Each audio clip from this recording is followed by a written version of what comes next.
जोधपुर मतदाता सूची की शुद्धता लोकतंत्र को मजबूत करती है। घुसपैठिया अगर मतदाता सूची में आएगा तो अशुद्धता करेगा। सभी लोग इसका स्वागत कर रहे हैं।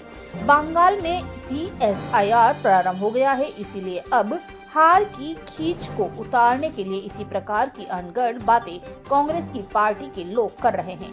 SIR होना चाहिए, बुद्धिजीवी से लेकर हर व्यक्ति का ये मत है, वही हो रहा है। यह कहना है भाजपा नेता राजेंद्र राठौड़ का। शनिवार को जोधपुर एयरपोर्ट पर राठौड़ ने मीडिया से बातचीत में कहा कि राजस्थान की बीजेपी सरकार के 2 साल में शानदार काम हुए हैं। जोधपुर से संवाददाता अभिषेक सेन की खास रिपोर्ट। आपके क्षेत्र की खबरें देखने के लिए बने रहिए Rajasthan coverage digital news HD के साथ। सर SIR को लेकर कांग्रेस बराबर हमला कर रही है। लोकतंत्र में मतदाता सूची की शुद्धता लोकतंत्र को मजबूत करती है। घुसपैठिया अगर मतदाता सूची में जाएगा तो अशुद्धता करेगा। सारा मीडिया, सारे लोग इसका स्वागत कर रहे हैं। बंगाल के अंदर भी ये SIR प्रारंभ हो गया, इसलिए अब हार की खींच को उतारने के लिए इस प्रकार की अनर्गल बातें कांग्रेस की पार्टी के लोग कर रहे हैं। SIR होना चाहिए, बुद्धिजीवी से लेकर हर व्यक्ति का ये मत है और वही हो रहा है। सर, 100 किलो से मतदाता बिहार में बाहर हुए, उसमें कितने घुसपैठी थे, इनकी संख्या बताइए। एक भी घुसपैठी नहीं था। मैं समझता हूँ जिस प्रकार का परिपत्र चुनाव आयोग ने SIR के लिए जारी किया है, वो स्वतः ही अपने आप सिद्ध कर देता है। अगर मतदाता सूची के अंदर 2002 की बेस सूची से लेकर अगर उसका नाम वास्तव में बाद में भी है तो स्वतः ही जुड़ जाता है, स्वतः ही कट जाता है।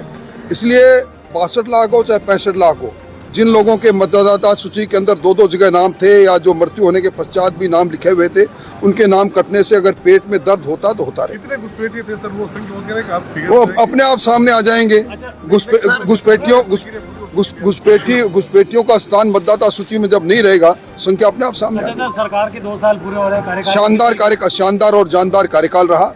हर वर्ग में संतुष्टि है। प्रतिपक्ष कांग्रेस एक भी मुद्दा जनता के बीच में बना नहीं पाई।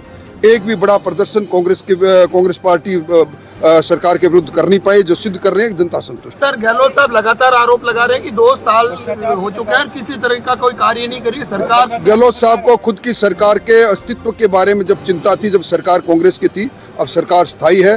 गहलोत साहब का बयान अगर किसी तथ्यों के आधार पर होता तो गंभीरता से लिया जाता। आज कैपिटल एक्सपेंडिचर से लेकर पर कैपिटा इनकम से लेकर और सब जगह पर GDP से लेकर हर जगह राजस्थान ने उन्नति की है। राजस्थान प्रगतिशील राज्यों में शामिल हो चुका है। सर, गहलोत सर ये भी कह रहे हैं कि मेरे सारे कार्य बंद कर दिए गए सरकार की ओर।